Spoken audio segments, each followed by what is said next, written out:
Your Excellency, thank you very much for accepting my interview invitation.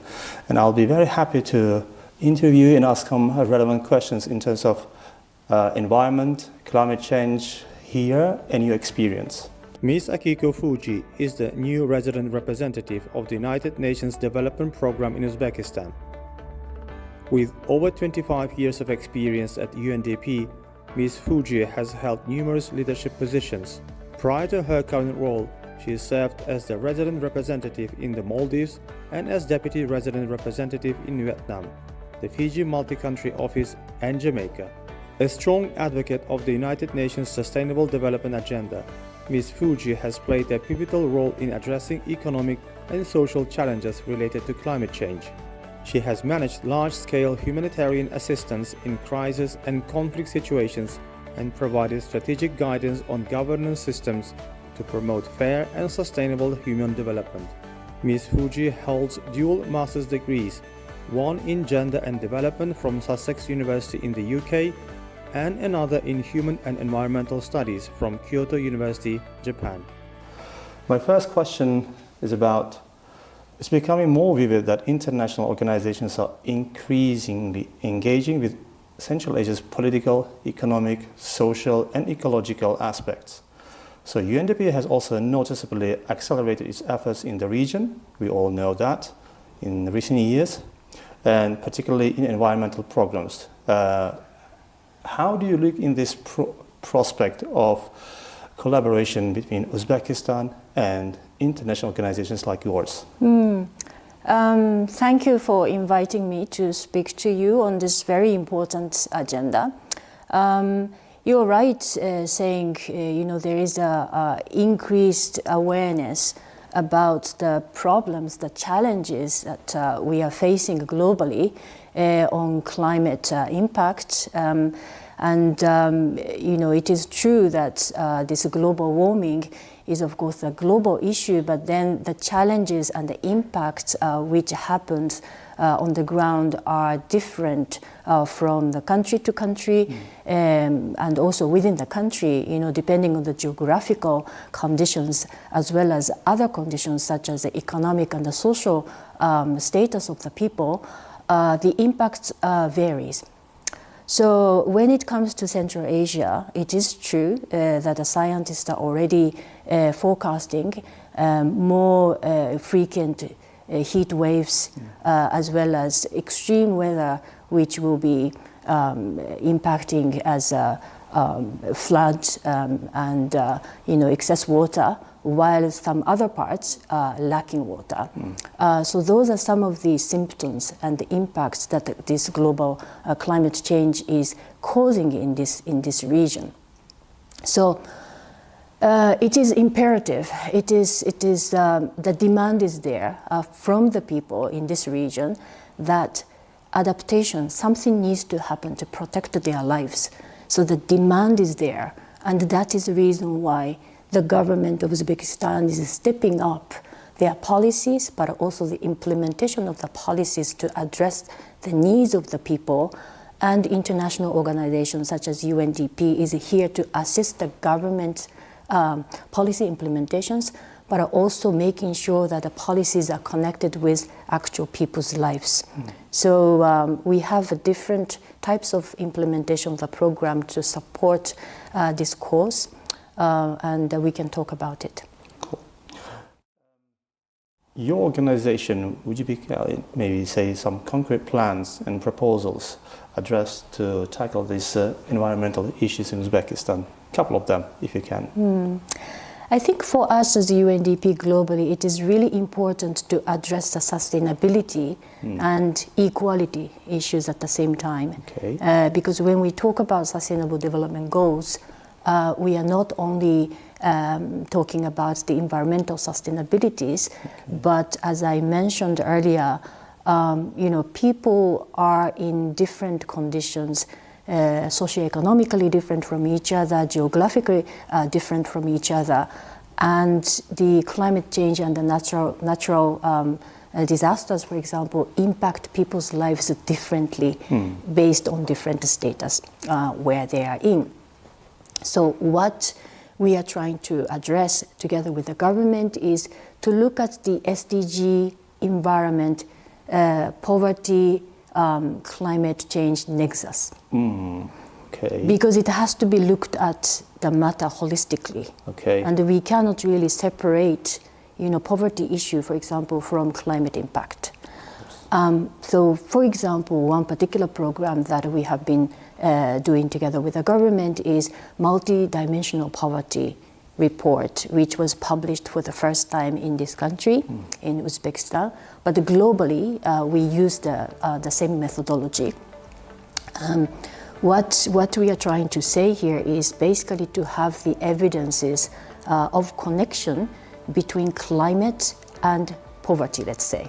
The poverty in 13 different indicators and the different regions revealed the fact that, for example, in certain region of Uzbekistan are more vulnerable against certain environmental risks.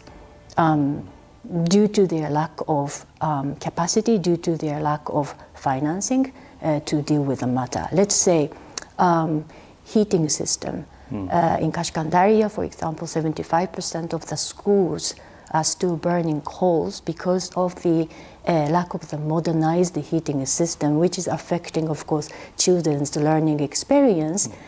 But that is also affecting the target of decarbonization.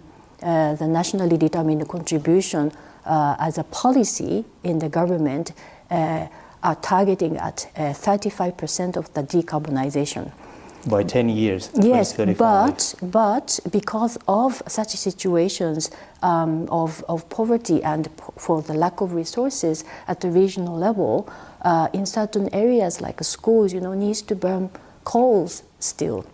And affecting, of course, the decarbonization programs. So you cannot really address the issue of poverty, environmental impact, and decarbonization, in this case, the target of the nationally determined contribution, without separating these issues from each other.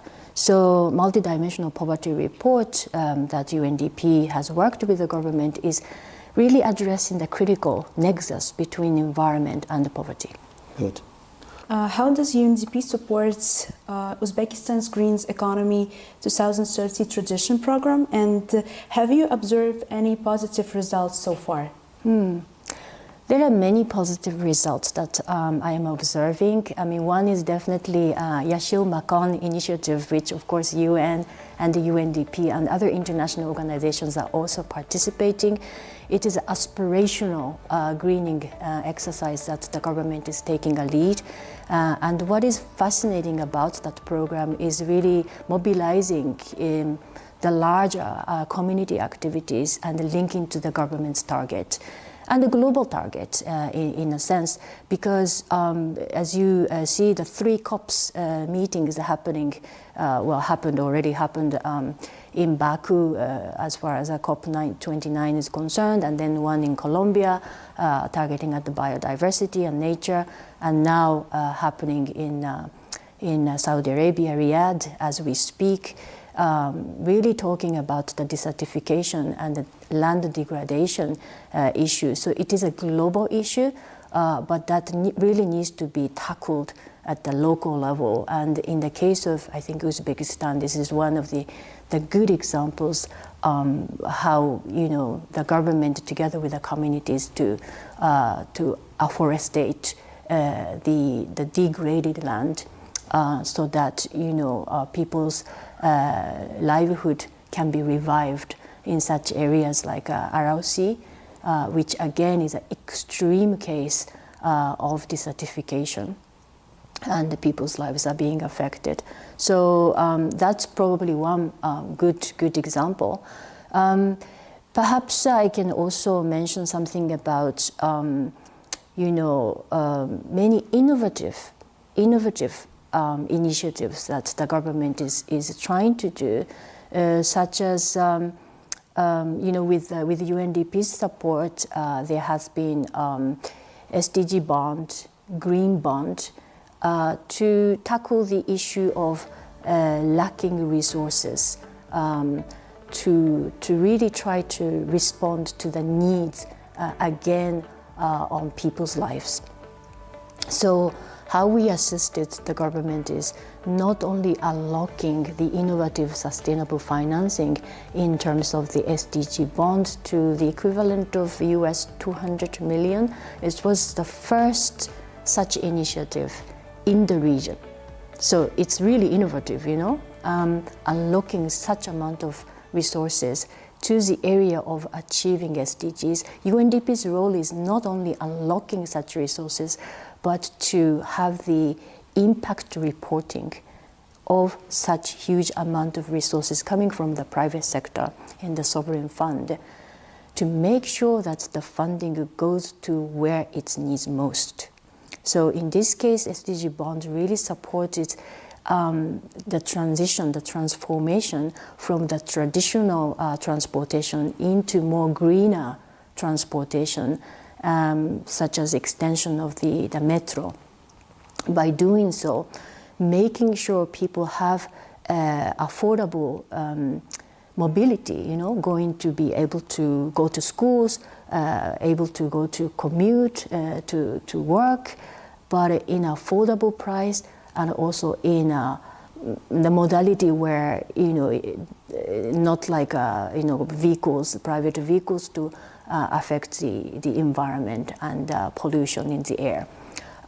So by doing so, the impact reporting is also making sure about the confidence from the private investors, so that there will be more such innovative financing coming back to the green financing.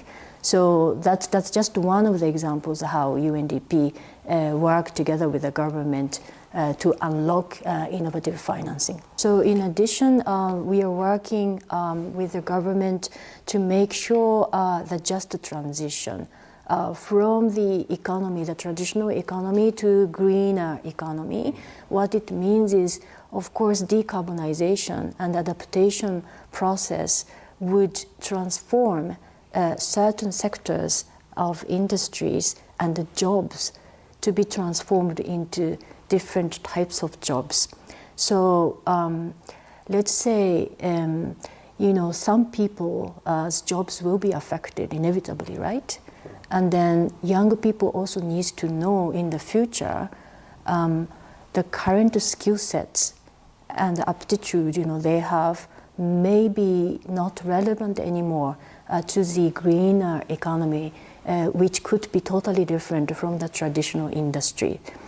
So we are really focusing on this just transition, meaning the people will have access to the better qualified skill sets so that they will be transitioned into the new types of greener economy, because ultimately we are talking about people's lives. We are talking about people who may lose jobs or who may need to re-qualify to the different types of greener industries. So that's one area that United Nations and the UNDP are really focusing on with the government, including the awareness building, including the regulatory framework, including you know, capacitating the people to have a smooth and just transition.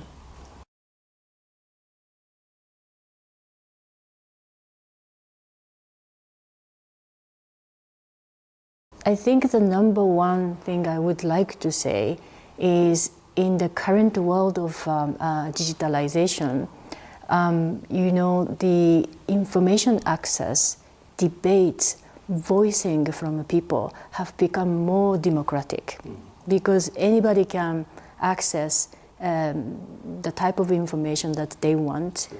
But at the same time, we are also risking certain fundamental principles of information dissemination and education, in a sense, through media, for example, because there are no curators, there are no editors anymore, because anybody can access individually. Secondly, the AI is kind of curating without or with you noticing, Sure. and the kind of information that you are acquiring from the digital platform is so much curated by AI. So what I'm trying to say is there needs a deliberate